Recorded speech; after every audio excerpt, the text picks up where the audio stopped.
Welcome, I'm David Geiger. With new small refinery exemptions under review by the EPA, Iowa's ethanol industry is still struggling. At the worst of the COVID-19 pandemic, half of all ethanol capacity in the nation was offline. Since then, demand has returned a small amount, according to Monty Shaw with the Iowa Renewable Fuels Association. Around 20 to 25% of capacity is still offline. Iowa's doing a little bit better, only 15% is still offline.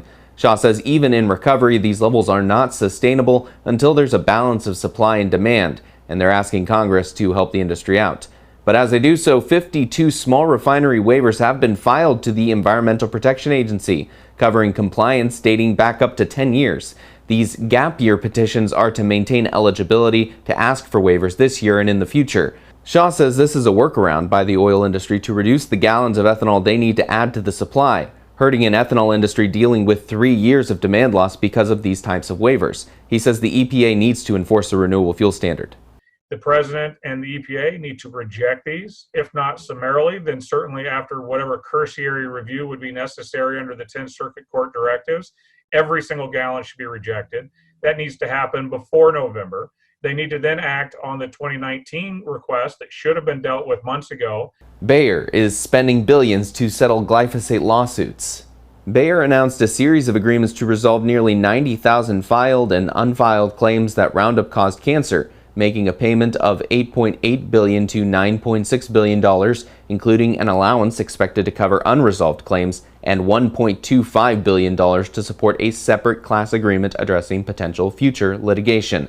However, that only brings closure to 75% of lawsuits surrounding Roundup. Big difference between grains and livestock today in the markets. Our analyst Jeff Caprellian has the details. The corn market has had a really negative run here the last few days. Now, I know that I'm in the minority here, but I don't think that we're ready to see this complete breakdown in corn just yet.